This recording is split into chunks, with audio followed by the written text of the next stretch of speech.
Hello everybody, Tyrone TG3 here at Pokemon Horizons! Episodes 51, 52, and 53 review. I've been gone for quite a bit, missed quite a bit of Pokemon Horizons episodes, but it's been a very busy summer, had a lot to do, but let's get back into it. Episode 51 is titled A Prickly Florgato, the Mysterious Flower Pillar. Episode 52 is titled Storm Warning for Wattrel, and episode 53 is titled Hatenna and the Unworldly. Very good Pokemon develop episodes. Good to have those for the characters. Like, obviously it helps the characters, but this is a very small Pokemon group, or at least what we have now. I think what we're mostly dealing with is Florgato, Hatenna, Quaxly, Tinkaton, Fuecoco, Wattrel. So about 6 Pokemon. 2 for each person, not really counting Terapagos because it's got its whole legend thing going on with the plot. But yeah, overall, decent episodes. I kind of wish they came before the basic test saga or the basic test arc. I kind of wish we had got those episodes first to develop the Pokemon and then moved on using them. And these are a lot of secondary Pokemon too, and that kind of raises my eyebrows, with the exception of Florgato. Only because the second Pokemon don't really get to battle much. Like, we never get to see Roy really use Wattrel in a battle. It's mostly Fuecoco. And then Hatenna rarely is in battles either. And so I don't know, it's just odd to see that they get episodes, but we haven't even seen them really in action. Now, Pokemon Horizons does prove that it can have its Pokemon do other things outside of battle, because battling is a focus in Horizons, but it's not the main focus. So Pokemon can be used for utilitarian purposes. Flying, they can be used for doing several tasks. Some Pokemon sense the feelings of others and thus can solve problems using non-direct violence. So I get it. It's just, I don't know. I feel like it would have been really good to see how these Pokemon perform in fights, because it feels like defaultly the 3 Paldean starters wind up fighting, but that's about it. But moving on to episode 51, the Prickly Florgato, the Mysterious Flower Pillar. This episode is pretty much them having to do their research, and I love the joke that Dot's the only one that's capable with a camera. Everybody else kind of sucks, because Dot does this for a living while the other 2 are just sort of screwing around with a camera phone. Leiko's not good at capturing moments, so she'll be in like one of the most important moments out there in the field, and she'll just forget to whip out her phone. And that, I don't know, that's a level of funny too. It's got a level of realism to it. Another episode where Florgato acts like a little like brat, but it's a cat, so it makes sense. But the whole premise here is because Terapagos and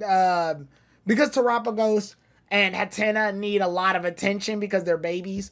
Florgato's getting a little jealous, so we're doing that little thing, which last time we had Sprigatito acting kind of jealous, so now it's a Florgato episode, and it's being a little bit more jealous, but we can see that Liko is eventually able to like reach out to it, and Florgato learns that it needs to be more of an older like sibling figure to the younger Pokemon, and it does that. And overall, they learn that like the skin that's coming from the Toadschools is what causes that pink tornado that Dot talked about earlier, which would have been good to research. And it's cool to see that Dot is looking up that information in the nearby area. Roy, I believe, ends up meeting with someone as well. No, that's next episode, but Roy winds up trying to do research as well. I believe Capsakid, and that was around the episode that followed it. But overall, pretty decent episode. Great development between Florgato and Liko. Definitely one of the weaker of the 3 development episodes. If I had to give it a score generically, I would probably give it about a 6. Nothing too great, but it's not terrible. It's sort of just there. Episode 52 does a little bit better. It's the Storm Warning for Wattrel. Wattrel developed episode. Really good to have one of those, just because Wattrel does have like development when it comes to flying, and it looks like it wants to gain more development by being able to fly up higher branches, because the whole reason it starts is because Roy sees a Capsakid and he wants to give the Capsakid berries. So Fuecoco is able to do it using Flame Charge. And Fuecoco is on a high horse right now because he's like the most dependable of Roy's Pokemon. So Wattrell gets a little jealous, but every time it gets to a certain altitude, the wind sort of like knocks Wattrell away. After a while, Roy tries to help Wattrell fly a little bit better so it can like not drift off during higher altitudes. And he also tries to get closer to Capsakid. It's here that he also believes he ends up seeing Rhyme, which is the Ghost Gym leader. So it was cool to have him interact with Rhyme for a little bit. And it looks like Roy is gaining some like rap skills now after seeing Rhyme. So then eventually when he needs to save Fuecoco and Capsakid from a cliffside, he ends up saving them until he ends up getting trapped himself. And because the cliffside gives way, Wattrell ends up evolving into Kilowattrel and ends up flying like Roy out of there. And he evolves into a huge Kilowattrel. So I'm not sure why specifically he evolves into a bigger Kilowattrel, even though he was the smallest Wattrel. I don't know. I don't dislike this evolution, but I do notice it's kind of fast. Wattrell hasn't had any real battles. It was the baby Wattrell at the time of like its capture. It could barely fly. Now it's like a super large, bigger than normal Kilowattrel that can fly really well now. And it feels like we kind of skipped a lot. I'm trying to remember, when did Roy even catch Kilowattrel? I believe he caught Kilowattrel around episode 14? Okay, he caught him at episode 14. We're episode 53 at the time of this video. So, yeah, okay. It's a lot. I think the problem is that Wattrell didn't do a lot in between all of this. So to go from baby that can barely fly to Kilowattrel that's supersized and can fly really well, it's a bit of rush development, especially considering the fact, again, no battles, no real battles. That it had like one fight, I think, where he helped out against Rayquaza, and after that, it just hasn't really done anything. I don't know. It's just odd. It's odd. Yeah, it's definitely one of the odder evolutions. And again, meanwhile, Fuecoco's sitting back here going, WTF? When am I gonna evolve? And based on the episodes that we're getting from now, we're gonna see a lot more of that running joke, but it's okay. I would give it a solid 7. Good development. Oh, my other gripe isn't even the evolution. I think that Roy should have caught Capsakid. I think Roy having a skull villain in the future would have been kind of cool. I love the joke that like maybe the two heads are fighting each other and Roy tries to break them up. Also, for some reason, Roy really loves spicy foods. So I think having like Capsakid shoot a seed inside of like the curry he makes, because Roy apparently is really good at making curry. That would have been a nice running joke where everybody eats like the curry and they're all breathing fire. Roy eats it, he breathes fire, but then he like jumps out of excitement because of how good it is. And everybody else is like fanning their tongues because it's so hot. Like Roy's the only one that can eat that curry, and Fuecoco. That would have been a fun little running gag. That would have been nice. And then, like I said, when it evolves in a skull villain, it fights against itself and stuff, and Roy's got to break it up. But I think that would have been a nice little running joke. But they choose not to give him Capsakid. And I'm just like, that's weird. Whatever. Anyway, the next episode is Hatenna and the Unwhirly.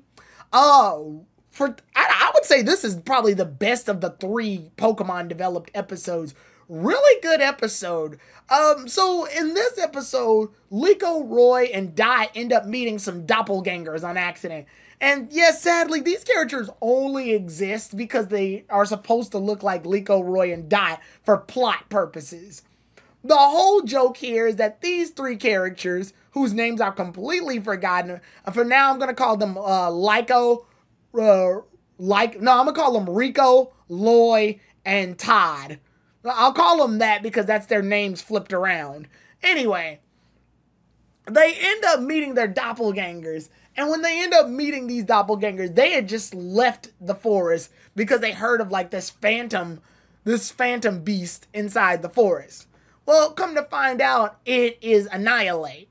And they learn that Annihilape is the Pokemon that's so angry it's beyond this world. The anger, he died due to too much anger. And the battle against him weirdly has some like really good music. Like the music for some reason, is just so good in this fight. And the animation, for some reason, is cranked up to a crazy degree. They have like a triple battle against Annihilate, and for some reason, the battle just looks really good for no reason.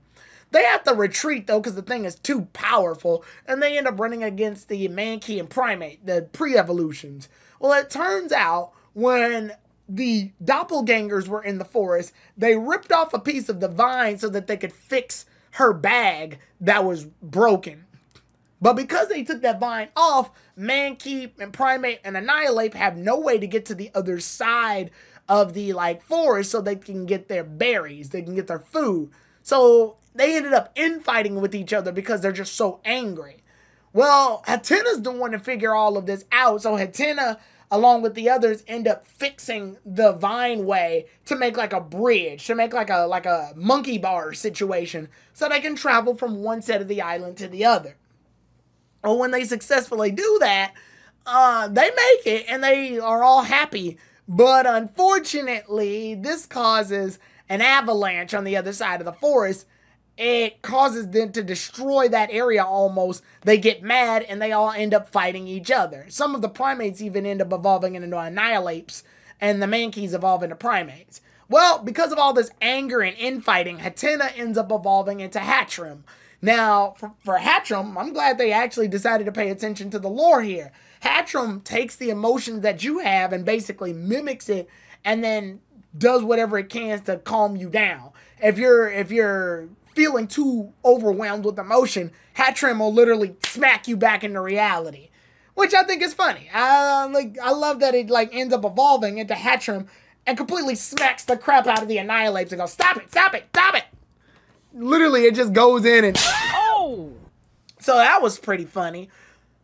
I'm looking at Fuecoco, buddy. You all right? Hatenna evolved before you.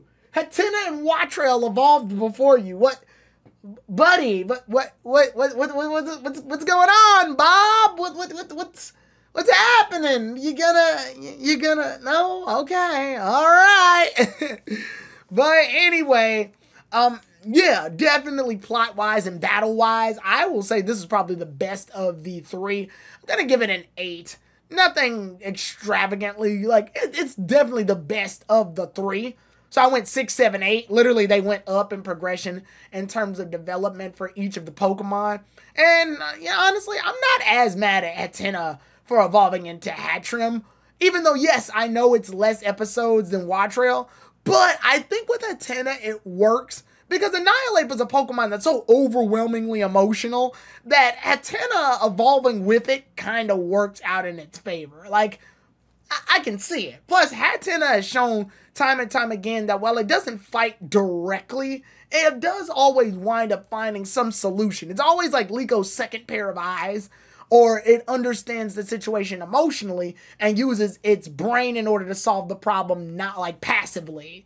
So to have it evolve from a passive to a more aggressive Pokemon in this situation, dealing with this specific Pokemon, I can deal with that. Oh, one little weird factor. Liko had to keep Annihilate busy for a second, and she ended up using Densho Seika, Lightning Speed or Quick Attack, and it hits Annihilate, even though it shouldn't have, because Annihilate's a ghost type. So I'm not sure how that happened. Whatever.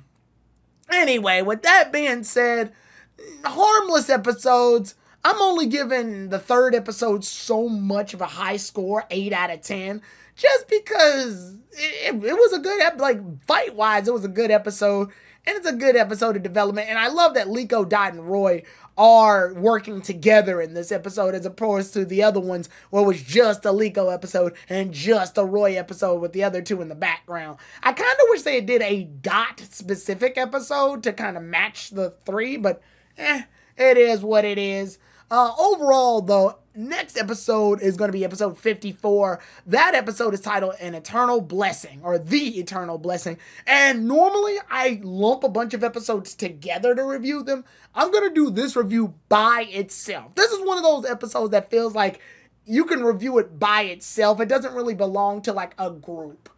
This one dealt with developing Pokemon. It dealt with developing Florgato, Hattrem, and Kilowattrel. Whereas Eternal Blessing is like a by itself episode, and then the next 2 episodes after that deal with the I guess you can call it the Academy Battle Royale. It's a fun little like Academy gym leaders versus Elite Four plus student battle. It's like a test battle or whatever. But yeah, I'll be reviewing those separately. But with that being said, I will see y'all then, everybody. Tyrone TG3.